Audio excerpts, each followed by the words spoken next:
Welcome to the Wisdom That Breathes channel. Across all our platforms, we try to share wisdom which is relevant and accessible to everyone. But on this particular platform, we go deeper into some of the ancient principles found within the scriptures. If you find some of the terminology difficult or inaccessible, then go over to our Keshava Swami YouTube channel where you'll be able to find other content which is perhaps more relatable. Thank you and enjoy the wisdom that breathes.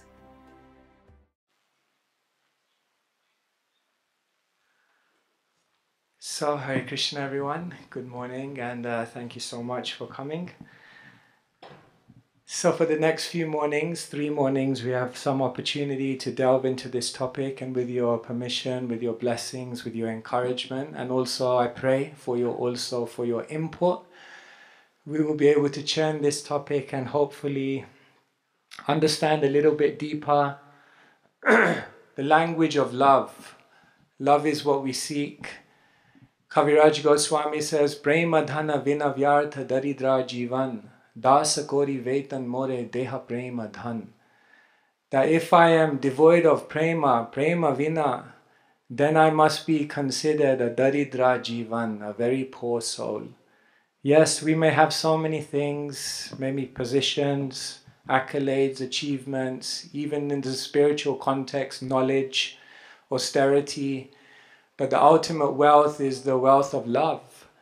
So therefore he says, Dasa Kori, please my Lord, you make me your servant. Vetan More, and I only pray for one salary. Deha Prema Dhan, that please give me this wealth of love. So this is the prayer of the devotee who's always seeking love. Yes, we are impoverished in love. We have to be honest. I have to be honest. I think there was one disciple of Srila Prabhupada who was newly married, and she came to Srila Prabhupada. And Srila Prabhupada looked at her and said, who do you love more, Krishna or your husband? And her husband was sitting right there. It's a dilemma what to say to Srila Prabhupada. And after some moments, she looked down and a tear fell from her eye, and she said, none of them. What to say? Love is not so cheap. Love is very, very deep. And of course, Kaviraj Goswami, we're going to explore the Chaitanya Charitamrita. But first let us explore the words of Kaviraj Goswami's predecessor, who Kaviraj Goswami himself learnt from. And Rupa Goswami, as we know, was the one who was documenting pure devotional service. And in this Paribhasa Sutra of the Bhakti Rasamrita Sindhu, he is very, very clearly outlining to us what is love. You can repeat after me. Anya bhilashita shunyam jnana karmadyanavritam anukulyena krishnano shilanam bhaktirutama. So we are all familiar with this verse, and we're familiar with these concepts, and this is a very, very powerful definition of love. One time, obviously we were going out on the street many days, and one day I decided, everyone I'll stop, let me ask them, what is your definition of love? So I did a survey, it must have been about 200 people that day. What is your definition of love? And I was very disappointed as to how much people could substantially explain what love is. Here, Rupa Goswami breaks it down. You could look at it in different ways, and the commentators have looked at it in different ways. But essentially, you can say love is anukulyena, some favorable disposition towards another person, and anushilanam, a tangible expression of that favorable disposition. So we can say there is some love everywhere. Of course, devotees are quite clear-cut. The material world is lust.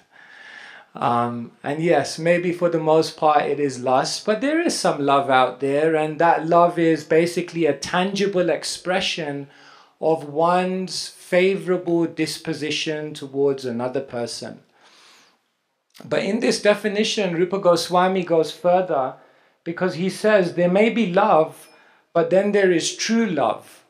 And when, along with Anukulyena and Anushilanam, you add Anya Bhilashita Shunyam, when you then have a tangible expression of your favorable attitude towards someone else, and you add to that complete selflessness, no motivation, no agenda, no personal intent, then that love becomes true love. But then what Rupa Goswami does in this definition, he goes even further. He says that when that tangible expression of one's favorable attitude towards someone else is devoid of all personal desire, and then Krishnanu is directed towards Krishna, then it becomes divine love. So in this world, most people only know lust. Some people may know about love, and maybe even fewer know about true love. But divine love is very, very rare. And that is actually what the soul seeks in its essence, as we know. And so here, Rupa Goswami very, very beautifully tells us that yes, there is a divine love. There is it's very interesting when Dhruva Maharaj decides that he will go to go to the forest, or decides that he wants this desire to have a kingdom greater than his great-grandfather. Then he goes to his mother, Suniti. And Suniti, which literally means good counsel, she tells him, yes, if you want to achieve this, then you have to go to find Vishnu.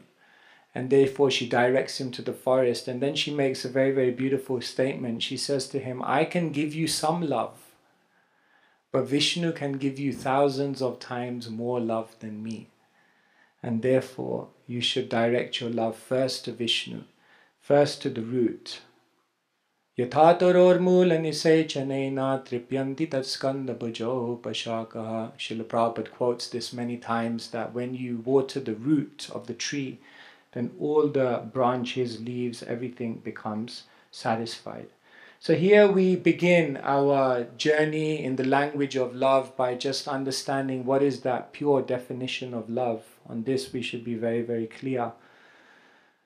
Krishnadas Kaviraj Goswami learned from Rupa Goswami. In every chapter, at the end of the chapter, he prays, Rupa Raghunatha Pade Haibe Akuti.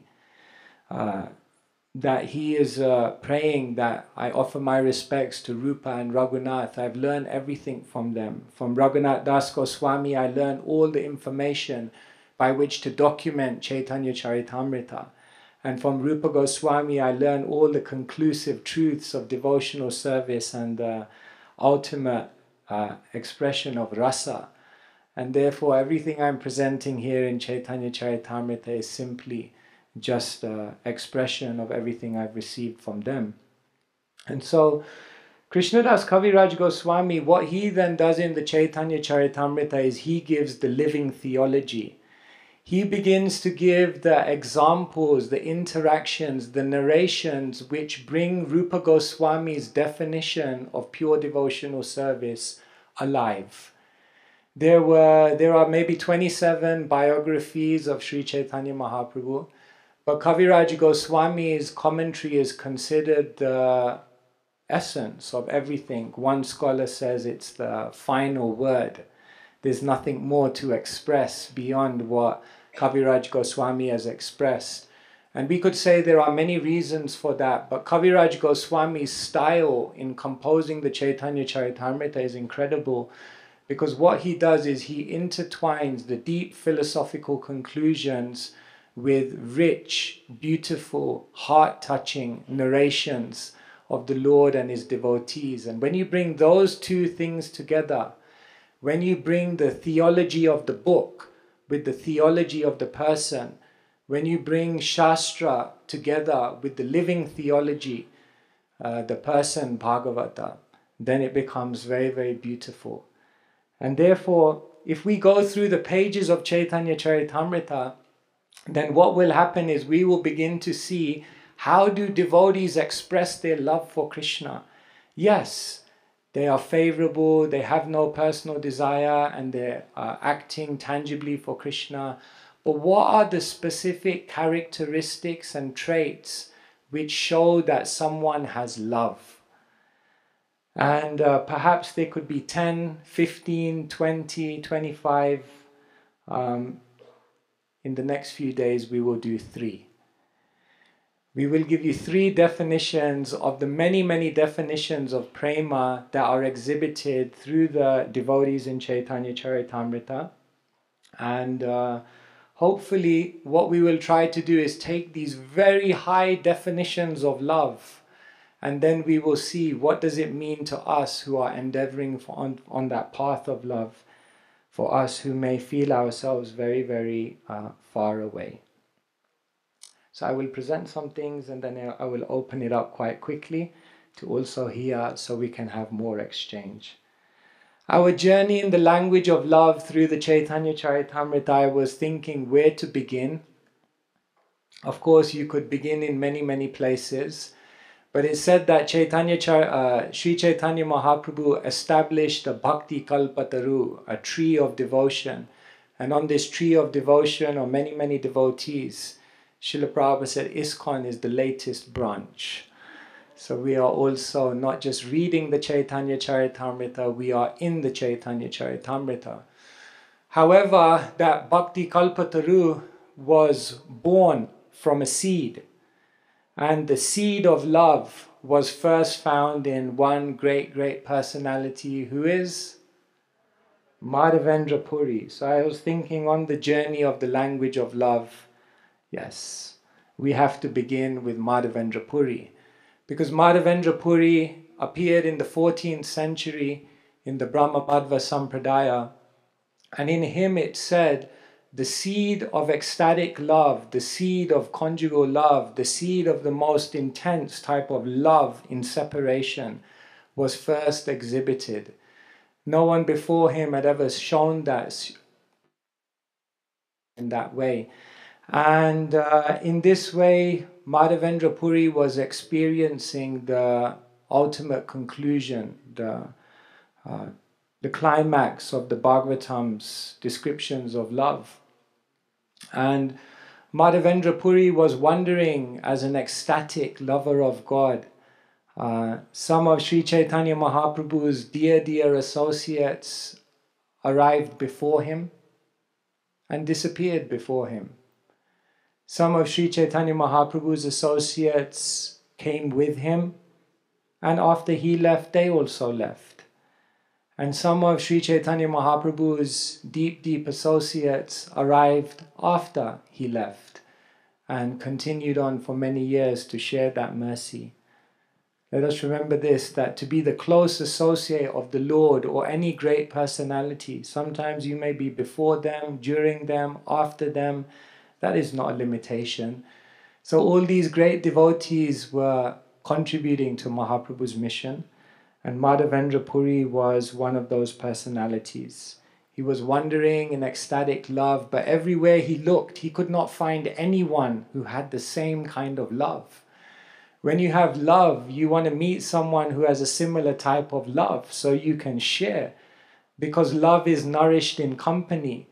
Therefore, Rupa Goswami says, Sajatiya Snehasya, that you have to look for like-minded association. So he was looking everywhere, everywhere, but no one could quite relate to him. He was not normal. After you join the Krishna consciousness movement, you become abnormal.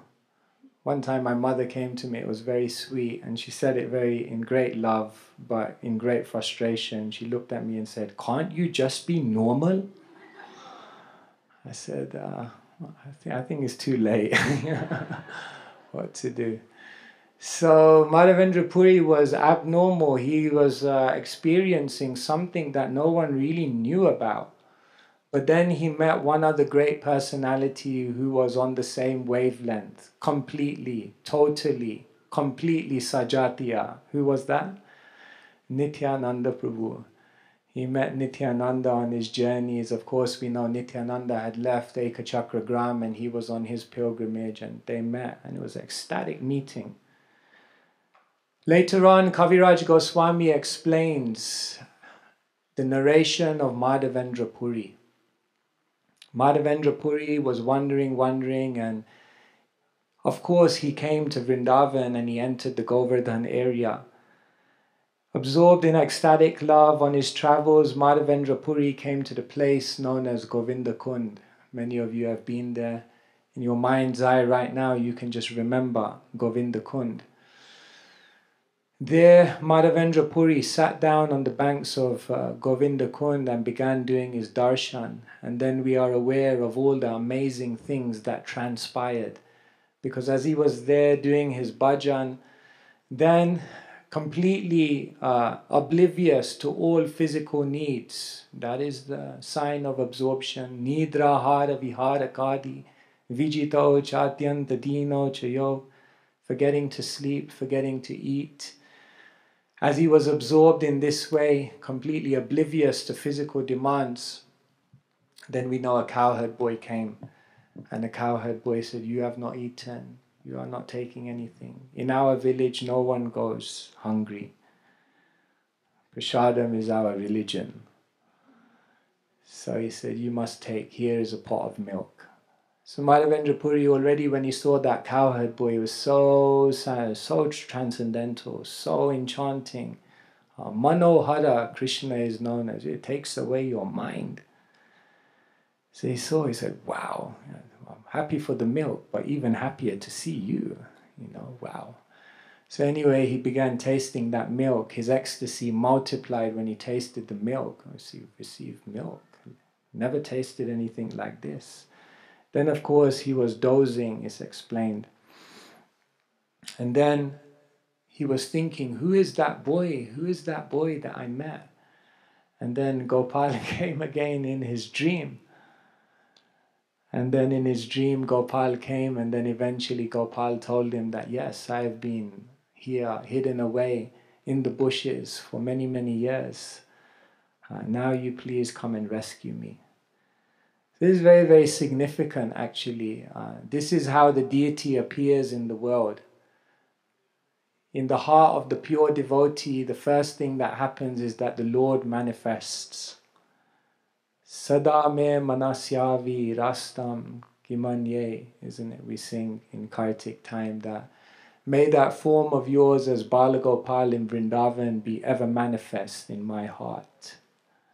So Madhavendra Puri was the personification of that verse, because really it happened. Gopal was manifest in his heart. So the first thing that happens is, in the devotee who has love, the Lord appears in their heart. Premanjana churita bhakti vilochanena shanta shadeva hridayeshu vilokayanti. Because they have eyes of love, then they're always seeing the Lord within their heart.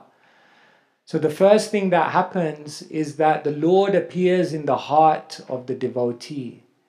And then, because the devotee is so anxious to serve the Lord, and because the devotee is so anxious for others to also get the opportunity to serve the Lord, and because of that deep desire, then what happens is the Lord has to reciprocate with his devotee. And so the Lord first appears in the heart of devotee, and then seeing the desire of the devotee to want to serve the Lord and exchange that service also to others, then the Lord has to appear. Aham bhakta paradhino yashvantantra ivadvija. Krishna says, I am not independent. I am completely dependent on my devotees because they have conquered me. So this is how the deity appears in the world. First, it appears in the heart of the devotee, and because of the intense desire of the devotee, the deities then appear to us. So by Srila Prabhupada's grace, so many forms of Krishna appeared all over the world by Srila Prabhupada's prayer. Srila Prabhupada, I think it maybe was LA, he said to the devotees, I have caught Krishna and I have brought him here for you. Now you please serve him. So the pure devotee catches Krishna. Bilvamango Thakur is singing, Raje Prasidam Navanita Chauram, that Krishna, you're a thief. Because you stole butter, you stole all the clothes of the gopis, you steal the minds of everyone, you've stolen everything from us. You're a thief, but now what I've done is I'm running after you, and I've caught you with the ropes of my love. And now what I've done, because you're a thief, I've caught you with the ropes of my love, and I've imprisoned you within my heart. It's very nice. So, like this, Madhavendra Puri, by his devotion, Gopal appeared. And then when the Lord appears, know for sure that life is not peaceful. If you want peace, as soon as Krishna enters the scene, see, in Vrindavan everything was peaceful, everything was good. But the moment Krishna said, like, why are you worshipping Indra? You should worship Govardhan. As soon as Krishna entered the scene with his ideas, then all hell breaks loose. So as soon as Krishna appeared, Madhavendra Puri was just he was a Baba, he was just a renunciate, simple, doing his bhajan. But as soon as Krishna appeared, then he had to install Krishna, then he had to make a temple, then he had to organize the community to serve Krishna. He took on all the responsibility, all the anxiety, all the complexity. And then Krishna came to him in a dream and said, now I want you to go to Jagannath Puri, because in Vrindavan it's very, very hot. So I want you to go to Puri and collect the sandalwood. Walk to Puri. By this time Madhavendra Puri was maybe in his 70s. So go to Puri in the heat, walking all the way there, and then bring the sandalwood back. But he did not hesitate, because Krishna wanted that. That was Krishna's desire. That was Krishna's wish. And therefore Madhavendra Puri took on all of that. He had a very simple life, a very quiet, a very focused, a very, very beautiful life. And then when Krishna entered, there was complexity, there was responsibility, there was anxiety as well. And then later on, he even got celebrity status. So for a devotee, all of these things are, in one sense, considered like, this is an impediment, this is not required. But Madhavendra Puri embraced all of it. And Krishnadas Kaviraj Goswami then comes in the Chaitanya Charitamrita and gives us the first definition of prema, the first language of love. And what is the first language of love? He explains in this very, very beautiful verse. You can repeat after me. Pragadha premera e swabhavachar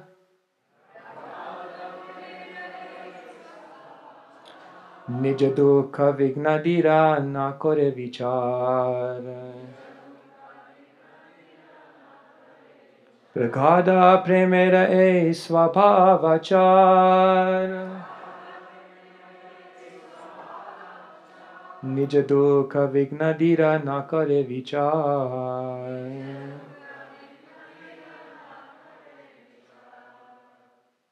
So this is the translation. This is the natural result of intense love of Godhead. The devotee does not consider personal inconveniences or impediments. In all circumstances, he wants to serve the Supreme Personality of Godhead. This is the first, what can we say, piece of vocabulary we want to give you in the language of love. That real love means it doesn't matter what inconveniences come. It doesn't matter what impediments, what issues, what obstacles, what difficulties come. The devotee relentlessly keeps serving Krishna with greater and greater vigor and enthusiasm. This is how you can understand someone has love. This is what Srila Prabhupada writes in the purport. It is natural for those who have developed intense love for Krishna not to care for personal inconvenience and impediments. Such devotees are simply determined to execute the order of the Supreme Personality of Godhead or His representative, the spiritual master. In all circumstances, even amidst the greatest dangers, they undeviatingly carry on with the greatest determination. This definitely proves the intense love of the servitor. As stated in Srimad Bhagavatam 10.14.8, Tatenukambam Shushamikshamana. Those who seriously desire to get free from the clutches of material existence, who have developed intense love for Krishna, are worthy candidates for going back home, back to Godhead. An intense lover of Krishna does not care for any number of material discomforts, scarcity, impediments, or unhappiness. It is said that one sees apparent unhappiness or distress in a perfect Vaishnav. It is not at all unhappiness for him, rather it is transcendental bliss. In the Shikshashtak 8, Sri Chaitanya Mahaprabhu has also instructed Ashlishyava Padaratam Pinashtumam, Antya 2047. The intense lover of Krishna is never deviated from his service, despite all difficulties and impediments brought before him. These are the high definitions of prema. How many of us in the room can say impediments, obstacles, difficulties are insignificant? Just continue serving Krishna. As soon as we become more and more immune, more and more unaffected by these things, we can understand that love is coming. Not just that we become immune or unaffected by impediments and obstacles, but rather impediments and obstacles actually stimulate our devotion further. It is said that when the sandalwood is rubbed again and again, then it becomes more and more fragrant. When the sugar cane is pressed and crushed more and more, then the sweeter juice comes out. And when gold is boiled to higher and higher degrees, then it becomes more and more resplendent and pure. Sorry, I don't want to scare anyone here now with the metaphor. But what it means is that if the purity of devotion is to come out, then there may be some boiling, there may be some crushing, and there may be some friction.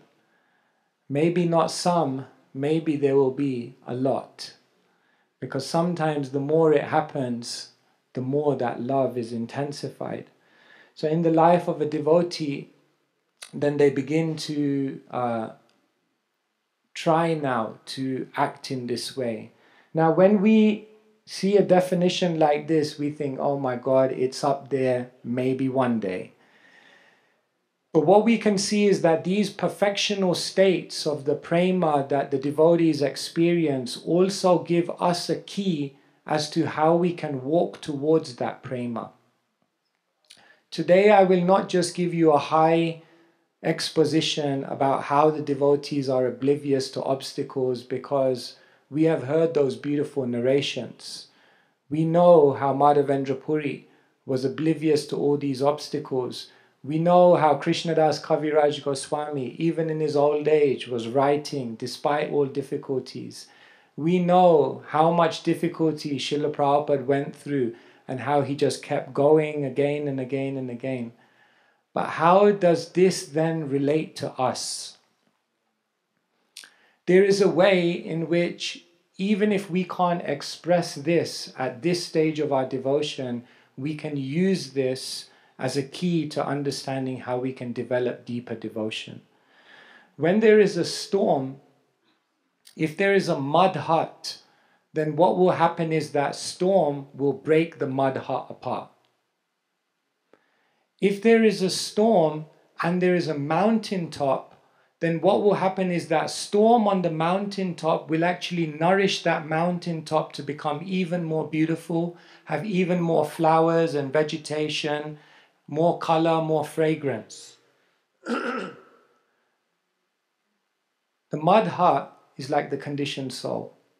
The mountaintop is like the incredibly exalted devotees.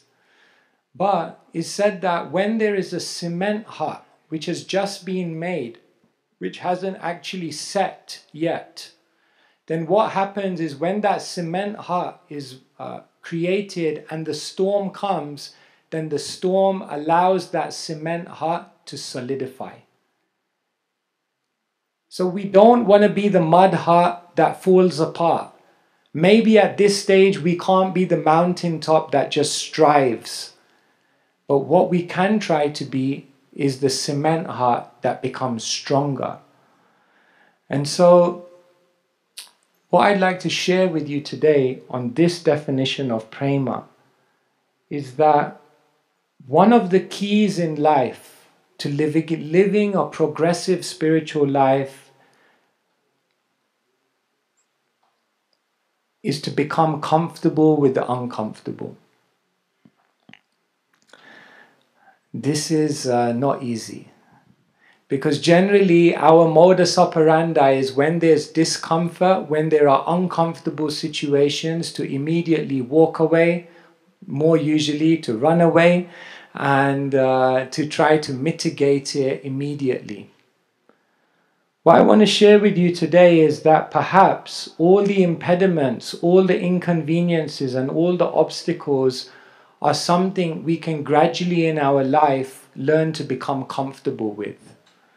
Learn to embrace, learn to use like that storm so that it solidifies our devotional life. What I want to share with you is that there are some gifts which come from inconvenient situations. There are gifts which come from obstacles and impediments. And when we allow these gifts to become prominent within our consciousness, then when these impediments and difficulties come, we can use them to become nourished and become stronger. So let me share some of those gifts with you that the uncomfortable situations of life bring us. The first thing that discomfort, obstacles, issues bring us in our life is they deepen our wisdom. The other day we were at ETH Zurich and we were giving a presentation on creativity. And so I asked the audience, can you tell me a time when you feel like you've been the most creative? And one person at the back, he put his hand up and he said, I'm creative whenever I have a problem. Which was very interesting, because generally in difficulty, in impediment, in obstacle, that's the time when we have to start thinking differently. That's the time when we actually have to learn new ways. We have to discover other ways to function. So therefore, the first thing that we can see is that when uncomfortable situations come, they are sparking creativity, and in that way they're deepening our wisdom. But they're not just sparking creativity and new thoughts. What uncomfortable situations are often doing is solidifying what we've been hearing all along. Because remember, the most advanced people in the world learn through hearing. But if you don't hear well, then you have to observe it. But then when you don't observe and learn, then you have to learn through experiencing. And therefore, the first gift of uncomfortable situations, pain is the most harsh teacher.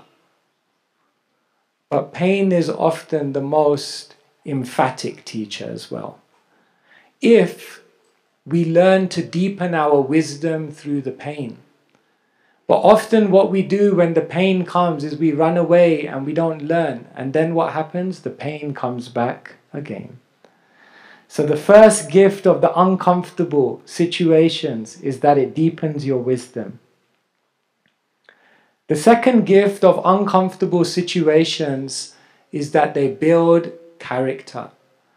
Some problems can just not be solved on the material level. Have you noticed? Whatever you try to solve it, there is no solution on the material level. Therefore, what those situations allow us to do is build our character. Because what they tell us is there's no way to get out of this. The only way you can get out of this is to elevate your character, to elevate your consciousness, to build yourself up in such a way that you transcend this, not by changing the externals, but by adjusting the internals. And so, if there's anything that builds character, it is trials and tribulations and difficulties. John the Baptist, he said, God puts great men through great trials so that they can do great things for the world. Because yes, it is in that pain, in that discomfort, that we're able to build our character. What pain also does, and discomfort, failure, obstacles, the other gift it gives us is it reveals new opportunities. Sometimes one chapter has to end for another chapter to open up. Sometimes one door has to close so that the other doors open up for you to walk through them. Sometimes you have to fail at something so that you begin to look at other things you could be doing.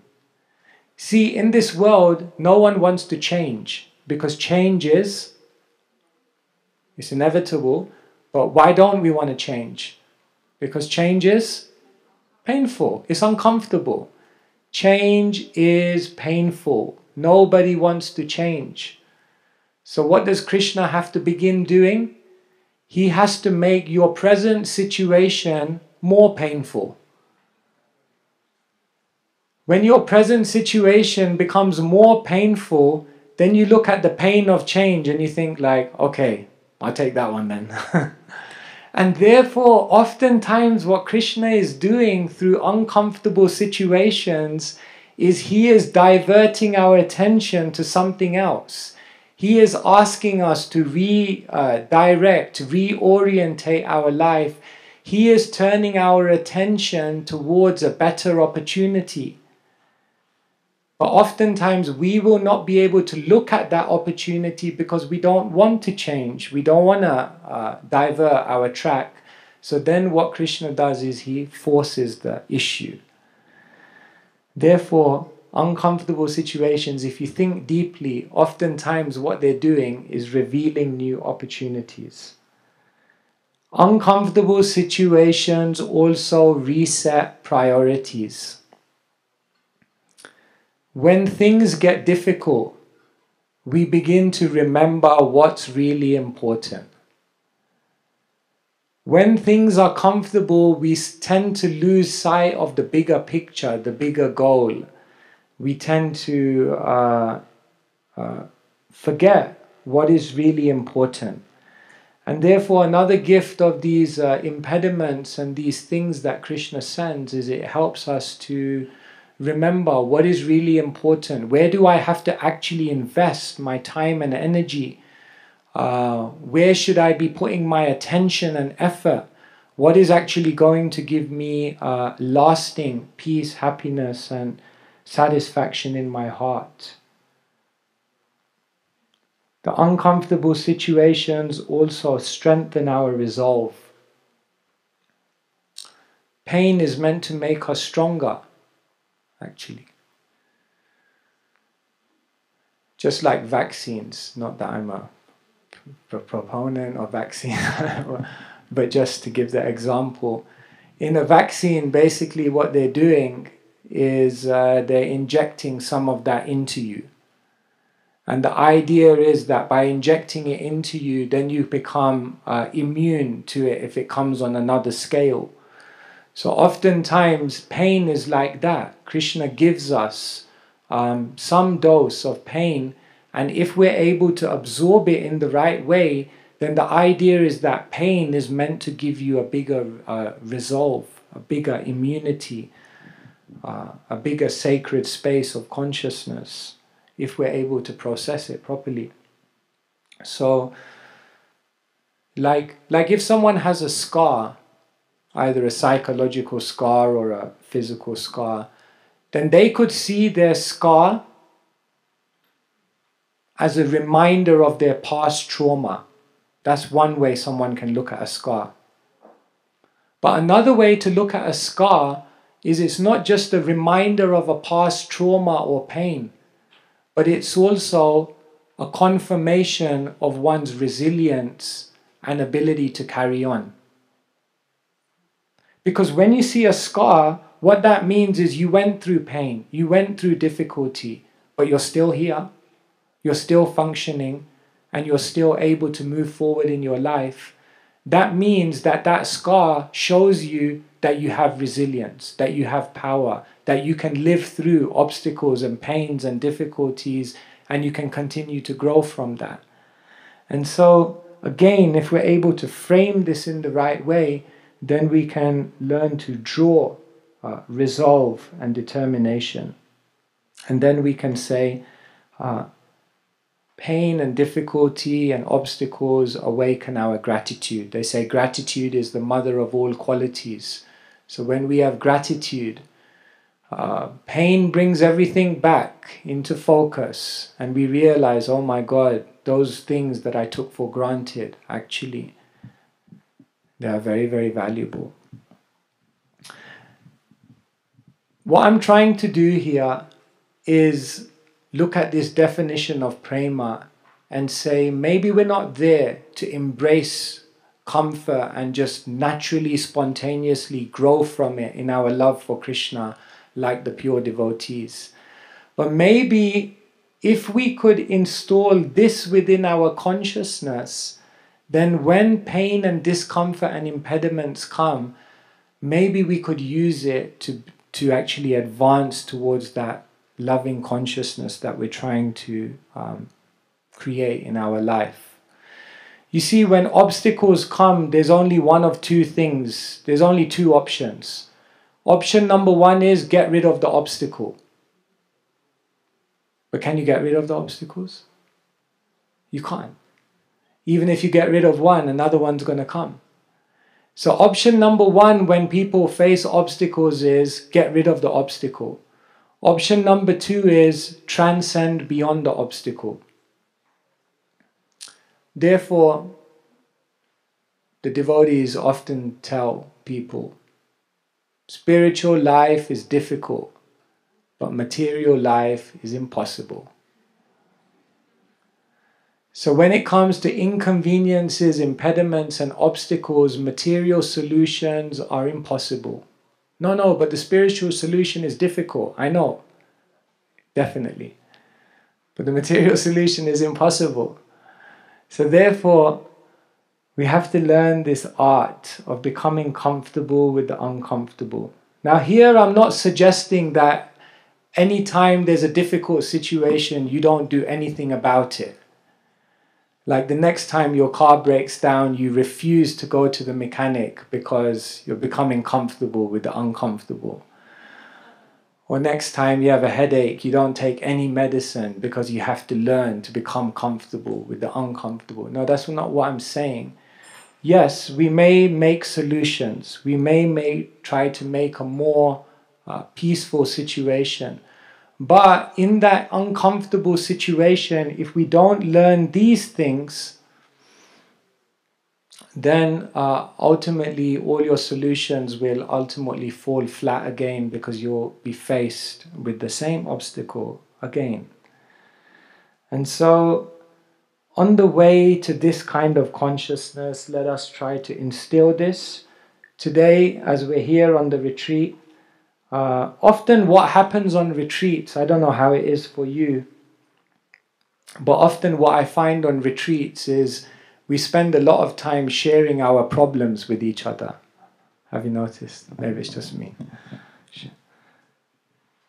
Today's task for you is that there's a very good chance today that someone will speak to you about a very difficult situation in their life, a struggle that they're having. And there's a very good chance that they will ask you, what shall I do? By all means, please help them. Please search for solutions with them. But today's task is, if anyone comes to you with a problem or a difficulty or an impediment or an obstacle in their life, before talking about solutions, just spend 5 or 10 minutes asking them and discussing whether any of these gifts are available to them in this current situation. Because if they first are able to register that and draw that and actually apply that in their life, then later on you can talk about solutions, but you'll find that you're not just making an external solution, but along with the external solution, you're creating an elevation of consciousness, which will eventually give them a higher level of immunity and ultimately a higher opportunity to develop love. Bhaktivinoda Thakur, he says, the obstacles that I face in my devotional service are the greatest source of ecstasy. How is that possible? When you hear a statement like that, you think, is that real? Like, how is that possible? It's possible because what has happened is that the devotee has naturally instilled this in their consciousness. So every time an obstacle comes, they're excited because they're seeing that all of these gifts are coming to me.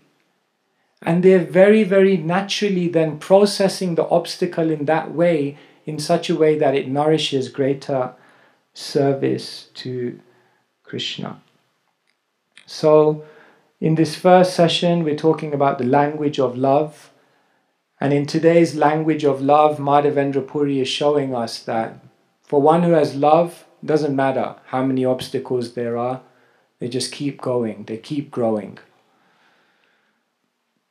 For Madhavendra Puri, if someone's devotion is very, very small, like a candle, then when the winds of difficulty come, then it extinguishes that candle. But when one's devotion has reached a certain level, like a burning forest, then when the winds of difficulty come, then it spreads the fire even more.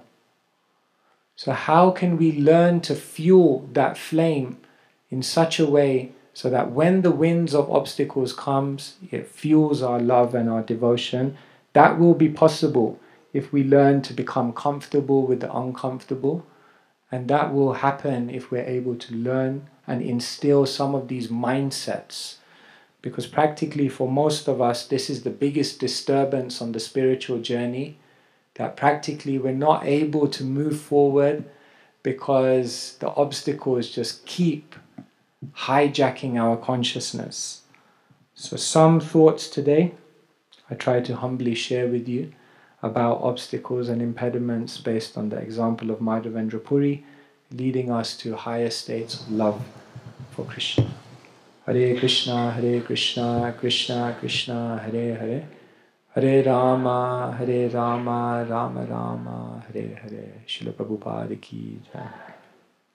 So I open out the floor to see what reflections, comments, questions or illuminations. I don't know if Krishna Kshetra Maharaj or Sachinanda Maharaj would like to add anything first, or if you like to. Thank you so much for wonderful illuminations to take to heart and to practice and to comprehend and realize, to fan the flame of devotion. You're bringing Madhavendra Puri as the model of tolerating difficulty. I think is interesting.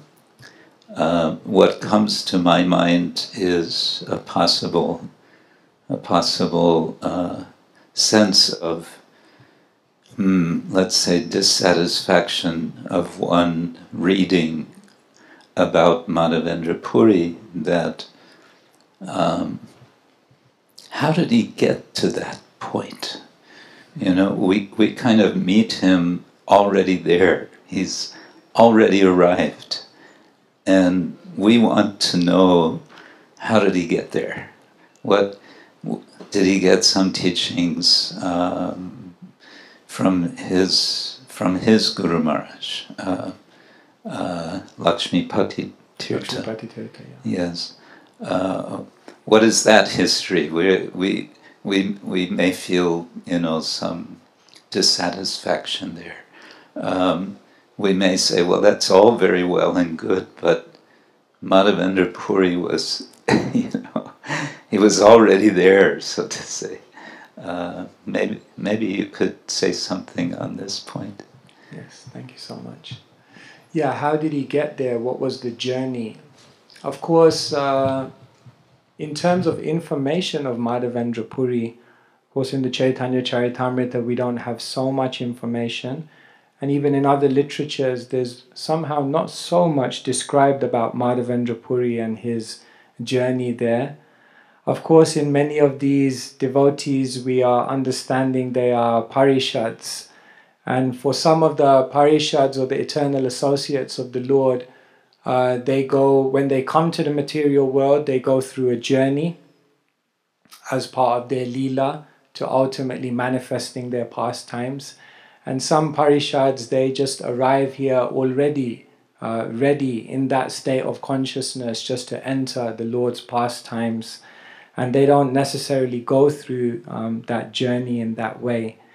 So in the life of Madhavendra Puri, we're not able to, as you say, get that understanding of what did he do along his journey to get to that state.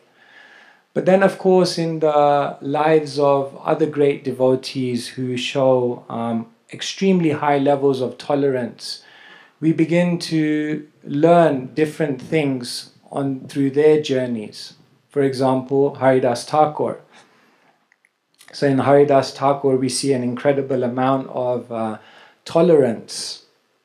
He was defamed, so you can say it was an attack on the ego level. He was physically beaten in the marketplace, so it was an attack on the physical level.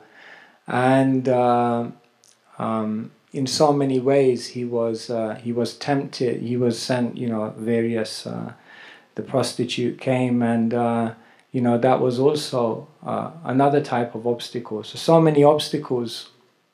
So then when we look at the life of Madhavendra Puri, of course we can also say he was also at a very high state. But what we can look at is how they react in that high state is still very instructive for the sadhaka. Because the way that a pure devotee reacts to an obstacle in a very high level of consciousness can also be cultivated by a sadhaka even if they're not at that level of consciousness in an appropriate way. So say for example, Haridas Thakur, when the prostitute came, then he said, yes, I will satisfy you, but just let me finish my rounds. So now we may say, I don't think I would react in such a way if I would be faced with the same situation. But still, when we're reading that, we don't need to then throw it away, because what we can then understand is that the teaching for the sadhaka is that when the forces of Maya come, take more shelter of Krishna. One commentator gives the analogy that when the fisherman throws the net out, then all the fishes get caught except the fishes that are swimming close to the feet of the fisherman. So when Krishna throws that net of Maya out, then those who are close to Krishna's feet, they don't get caught. Mamevaye prapadyante. So therefore, even through the life example of very, very elevated devotees, we can still learn lessons that are applicable in the stage of a sadhaka. And therefore, in that way, Shastra is always relevant. It's not just the accounts of very elevated people who are beyond my purview at this time, but we can translate it into. And so even if you look at all of these things that I've put here, these are actually spontaneously done by the pure devotees, but as sadhakas we can do them through deliberation. I said something there.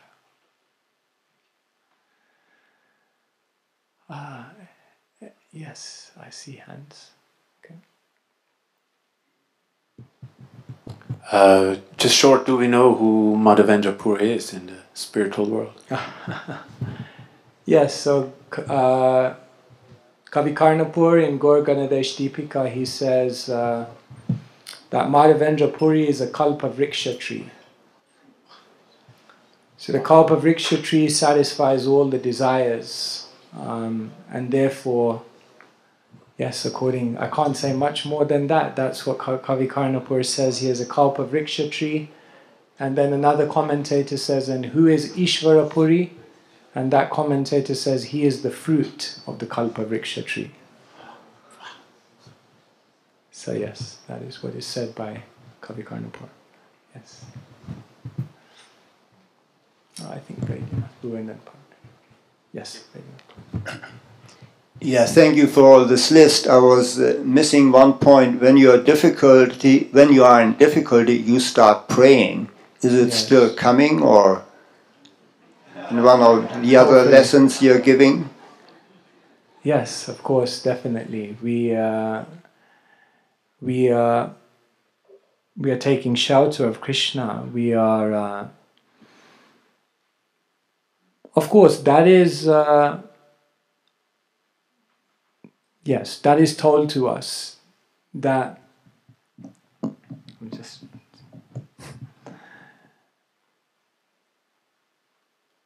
when we go through difficulty, then naturally we know that we have to take shelter of Krishna. That is the ultimate solution. Like I said, ma me vaye prapadyante maya me tam taranti te. Unless you surrender to Krishna, how are you going to get there? So today what I've done is, I didn't say that overtly. The reason is because what I'm trying to give here is some intermediate steps which are beneficial to our spiritual life to ultimately nourish that taking shelter of Krishna. And so, yes, ultimately the devotees, they just know that when things get difficult, I just have to take shelter of Krishna. But many of us may feel, I'm not there, I'm not able to do that. I know I should pray when things are difficult, but I don't have that kind of devotion, I don't have that kind of love, I don't have that kind of sincerity. I just feel like I just want to get out of these problems. So then what I'm trying to share here is that there are some practical ways in which you can try to embrace that situation and learn and grow and nourish your bhakti lata from it, which will then hopefully give you that confidence in Krishna, whereby you can then pray with sincerity. But yes, you're right, ultimately that's the first thing a devotee should do. They should pray. Of course we pray, and then one man, he was late for an interview, so he was praying, he drove into the city and he couldn't find a parking space. So he was praying like, God, I need a parking space. I need to get there for this interview. So he was looking, and then finally a parking space appeared. And then he looked up at God and he said, don't worry, I found one. So the reality is that our prayer is often a little shallow. We are praying, but I don't know, anyway, I speak for myself, how genuine it is. So by seeing practically, how is Krishna benefiting me here? How is Krishna actually building me up? How is Krishna actually expertly rewiring my consciousness? Then we begin to think, wow, Krishna is amazing. Maybe I should just surrender into him. Krishna's like, yeah, I told you that all along. So It's interesting that science came from religion. Actually, it was religious people who, and what many religious scientists said is they said, all I'm doing by my research is finding out how God did his work.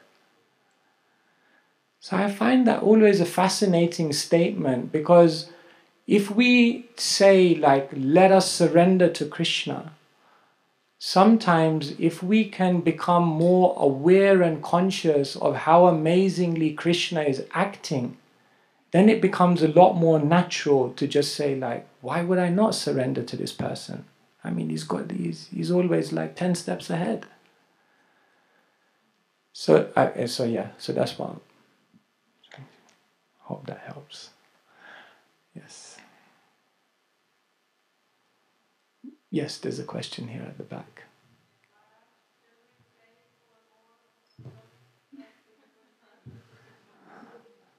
Can we pray for more obstacles? You can. You can. Yes, we can pray. Definitely, we can pray. Queen Kunti prays, as we know, Vipadashantu tahashashvat tatra tatra jagat guru bhavato darshanam yajsyat apunar bhava darshanam. Queen Kunti says, yes, I want more. If we are going to pray for obstacles sincerely, then let us also pray that Krishna, then when they come, please also give me the strength, give me the wisdom, give me the insight, the maturity, the equanimity of consciousness to also be able to deal with it. Of course, whether we pray for it or not pray for it, anyway, it's going to come. So let's deal with what's here. I think we've all got quite a lot on our plate at the moment. Let's honor that. Let's relish that first. First, relish the present obstacles. And once you have fully relished all the obstacles that you've experienced and derived all these benefits and fully digested it, then maybe we go to Krishna and say, okay, I think I'm ready for more. Yes.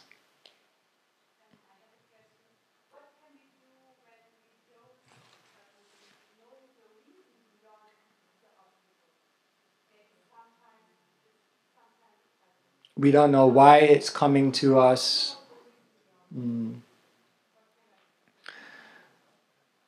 Thank you.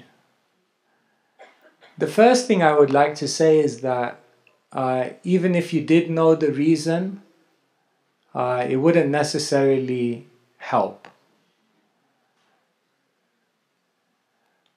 Like when we used to do university programs many years ago, and we were working hard to attract new people. And then we found a really good way to attract new people. We had one devotee in London who did past life regressions. I'm not promoting this here.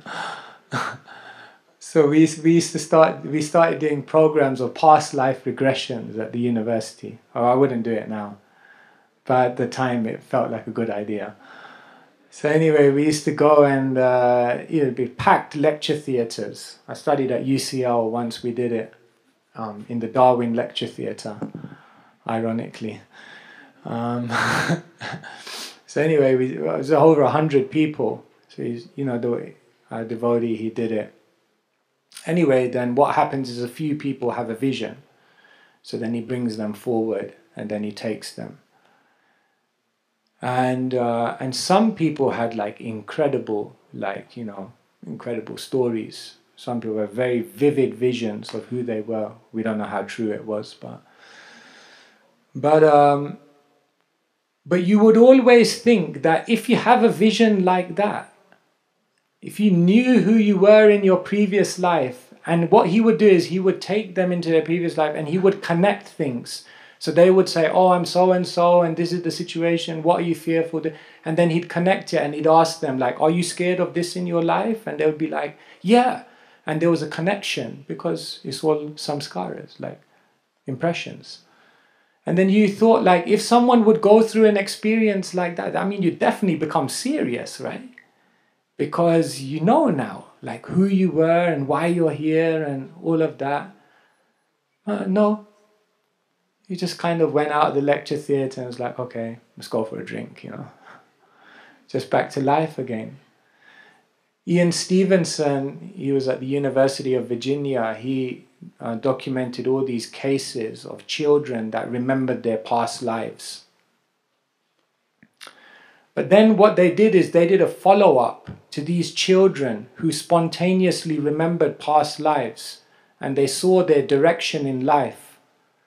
And there was no correlation of a greater spiritual uptake because of their memory of specific events and where they are now. When Krishna resets our memory at the time of birth, that is not a disadvantage to actually developing spiritual consciousness. It's actually a benefit. And so it's not so much that understanding the reason why we're in a certain difficult situation is going to solve it. Rather, it's about understanding the general lesson from that obstacle of life and how I can react better in this situation. Because if you know only a specific reason, if you know the specific reason for an obstacle, then the tendency of the person, they think, if I now in my life make sure I don't do that specific act again, then I won't have to experience this again. But that's not the purpose. The purpose of karma is to change your consciousness entirely. Does that make sense, what I'm saying? So, therefore, sometimes it's beneficial not to know the exact situation, but rather for it to be a little bit vague. Because when it's a little bit vague, then you tend to work on your consciousness as a whole. Whereas if you pin it down to just a specific thing, you think this thing was the problem. But that thing was not the problem. The problem was your consciousness. So therefore, karma is always a little bit vague. Because the idea of karma is not to just address specific causal points. But the idea of karma is to address the bigger consciousness that's causing our entanglement in this world. The bigger purpose of karma is to sort out the mind. Because samsara chakram parivartayedyat manam param karanam amananti samsara chakram parivartayedyat. The 11th canto says that the mind is the cause of all distress and it ultimately perpetuates the cycle of birth and death. Some thoughts. It's 9 o'clock, maybe. Last one. Thank you, Maharaj. Oh.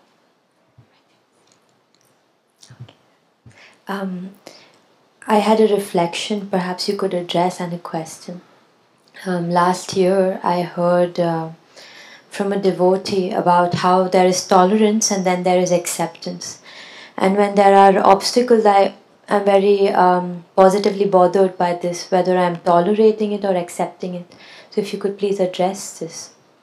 And secondly, my question was relating to this point you made, how becoming oblivious to obstacles. And I was thinking how this is both an external and internal process. Like externally we engage in service or we take shelter of service. But it's this internal process which is so much more deeper. And I was thinking how, at least for myself, externally I can be becoming oblivious, but that maybe that internal work isn't happening. So if you could just suggest how do we undertake this transition that both happen? Okay. So your first question was, what's the difference between accepting something and tolerating something? Is it? I'm not clear how you're defining the difference between them. In the sense, the way I heard it was, when you tolerate something, there is some resistance. You don't like it. Oh, okay. And then your acceptance means you're embracing it. Yes. Yes. So, so I think that is the point, that basically tolerance is basically just kind of gritting your teeth, accepting it, and just trying to get through it. Tolerance is going through pain, but acceptance is growing through pain, right? So both are good because they allow you to get through. But in the second one, what's happening is you're getting through a stronger person. You're getting through a more realized person. You're reaching the other end with a greater elevation of consciousness. And therefore, the goal of life is not just to keep tolerating, but it's a good starting point. Like in the beginning, we say, tolerate each other. Now, if the modus operandi for your whole devotional life is you're just tolerating the devotees, I mean, maybe we're not ready for the spiritual world, you know. But in the beginning, a good dose of tolerance just is okay. Like, let's not like just kill each other at this point. Just give them some time.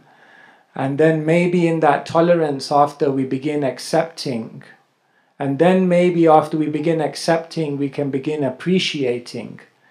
And when we appreciate it enough, maybe we can start embracing. Wow, maybe that will be possible. But the journey has to start somewhere. So if you can accept with knowledge, knowing that all these gifts are there, accept it, embrace it. That's the best. But if you can't, then at least tolerate it and stay fixed for the time being. But at the same time, try to develop this internal.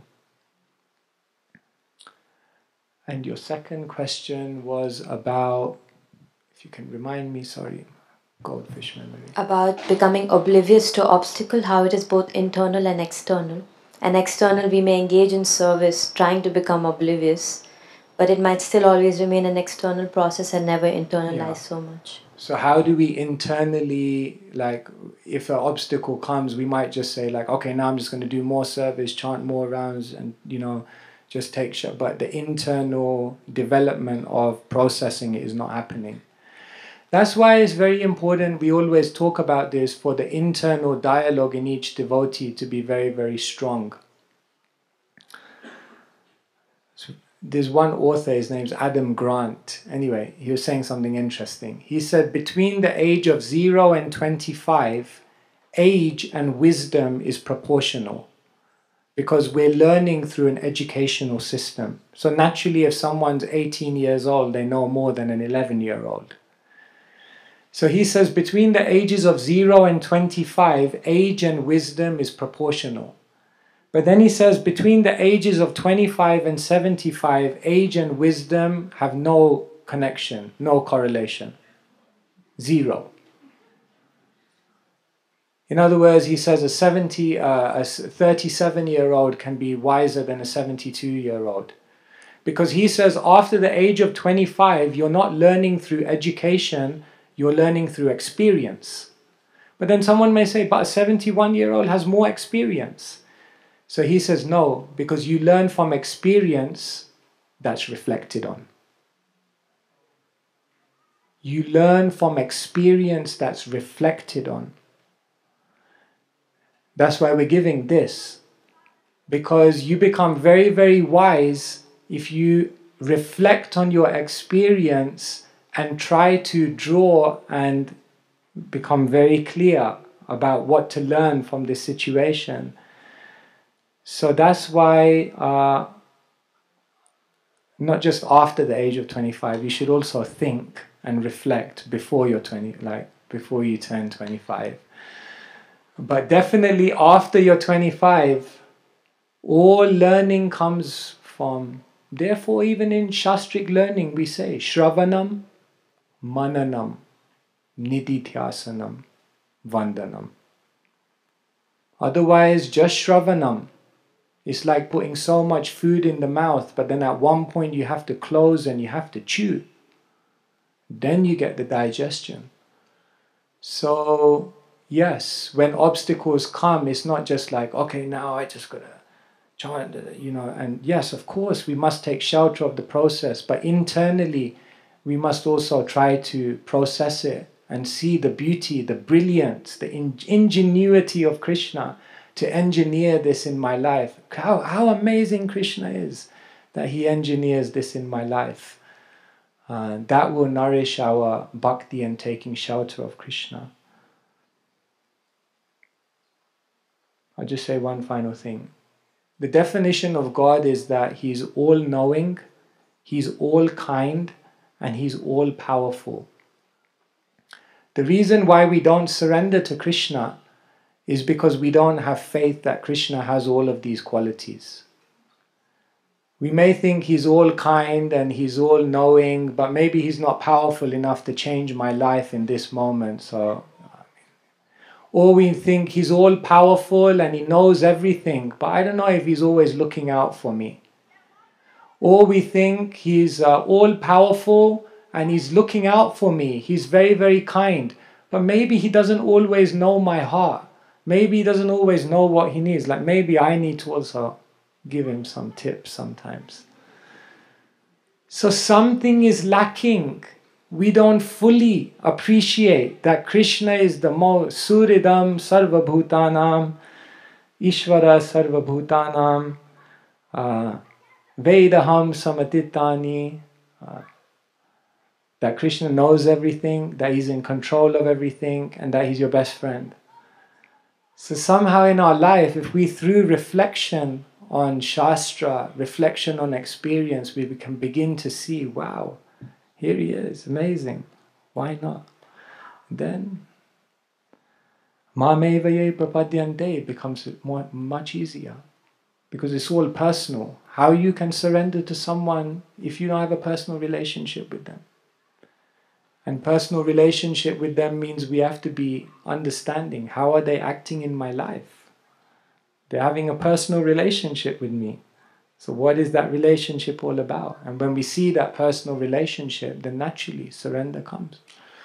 Anyway, I'm saying it like that as if it's so easy. I am a very impoverished soul in love, very, very weak.